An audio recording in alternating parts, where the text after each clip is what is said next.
With TSUTigers.com, we're here with Robert Covington. Mr. Covington, you are having a great professional basketball career. You signed with the Rockets. You've been playing in the D-League. You've had tremendous success there in 1 year. Now you're going in year two. Let's take you back to when you first signed with the Rockets. What were your feelings when you signed with Houston? Do you remember that night? Yeah, the night I signed with Houston, it was, a big relief with me because, I thought that, all the hard work that I put in over that, that month of June, I thought it didn't go unnoticed. And then, as the draft went down, my agent called me and told me that, unfortunately you wasn't drafted, but we was able to get you a deal with the Houston Rockets. And at first, it wasn't a guarantee anything. So he was like, you gotta go in and you gotta prove yourself like you've been doing. And that's what I've done. So they told me that, once I get there, I was gonna have to push myself, get better, and and really show that I'm, NBA caliber player. And that's what I did. I took that chip on my shoulder, and I embraced it, and I got better. Each and every game that we played during the summer league, and unfortunately, well, not unfortunately, but it's fortunate enough that the Rockets noticed and agreed to more terms on as far as my contract. Yeah, you definitely put in the hard work, and you definitely had success too. You started out, playing a few games in the D-League with the Vipers. But then you got called up to the Rockets. Take us back to what do you remember of that first game, your first game in the NBA? When I checked in, like it was still like kind of shocking to me because everything that panned out, and then actually being able to step on the NBA floor as an actual rookie, it was like an unbelievable feeling. And then that same game, I also scored my first NBA point. So that was like the biggest to me the biggest accomplishment of my life, to actually say that I played in the NBA, I scored, and I'm actually living my dream. So that was a huge feeling, and the way the crowd reaction was, it made it even better. Nothing can probably compare to that. But you come back to the D-League, then you not only make the All-Star team, but you're MVP of the All-Star game. Talk about that. What do you remember of that night, and how does that make you feel to be presented with that kind of an award?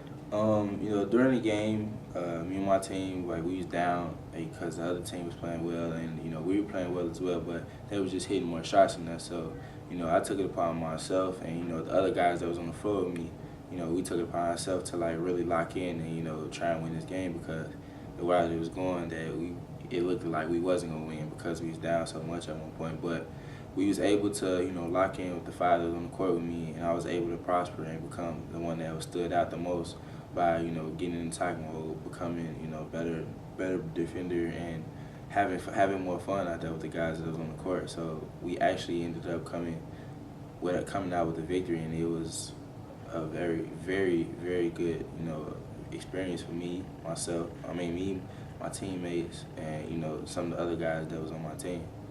And then you continued the hard work, and at the very end, Rookie of the Year. I mean, that's got to make you feel so good, and as well as so much promise for the future. Talk about that award. That's another big accomplishment, for me to go throughout the whole D League and be recognized as the top rookie, considering all the other guys that was playing exceptionally well throughout the D League that was rookies.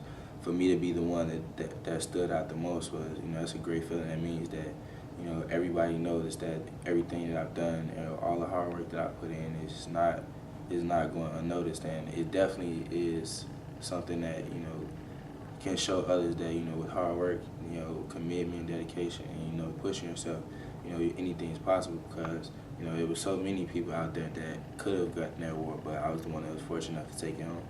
Yeah, for all the billions of us that are not professional basketball players, can you even describe a day in the life of Rob Covington? What is your typical day during the season? What do you do? Talk about the grind too. When we was down in the D League, it's kind of like we have practice, maybe an hour and a half, two. Then some days we'll have weights, and then and you pretty much got the rest of the day to yourself. Like the guys, we hang out, go out to eat, go hang out, this little like an arcade lounge, chill, eat, and just have fun. And game days is have shoot around, go eat lunch, then you go take a nap, then you get up about 3 hours before the game, you head to the gym, get treatment, get ready for the game, get shots and everything, and then it's game time once that clock sounds 0. The game's got to be a little bit different than what you witnessed here at Tennessee State. But is the routine, the pregame routine, the postgame routine, is that any different than what you had here? Yeah, it's a lot different than what I did here.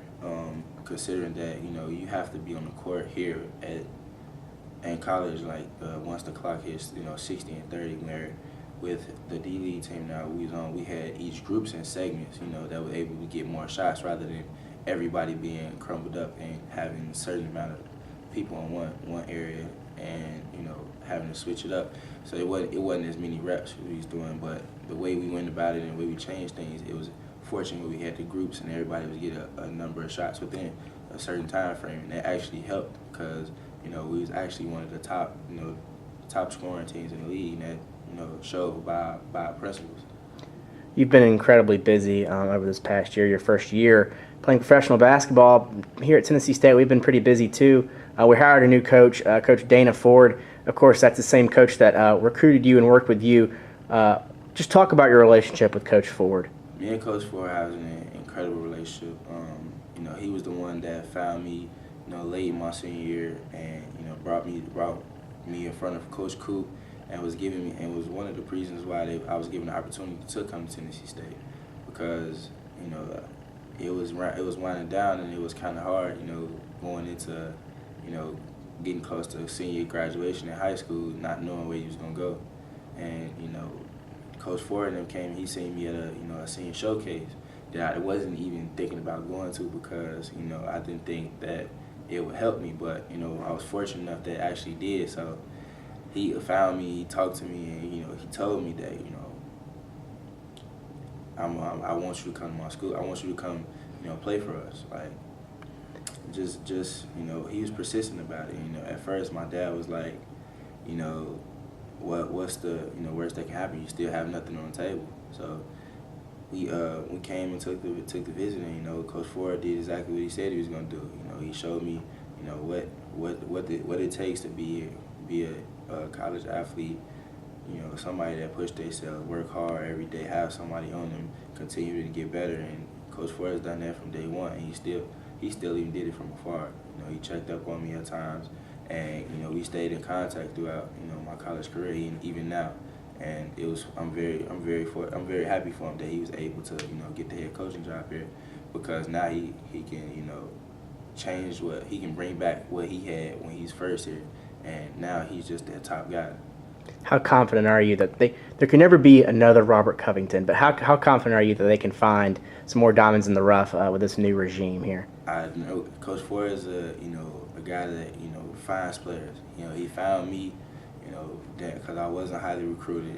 People didn't think I would beat the player that I am today, but Coach Ford and them found me. They believed in me. They pushed me, and he can do that with me. He can do that with anybody. And I'm sure that kids, once he tells a story to the kids, like people are gonna take into perspective that he's really serious about what he does.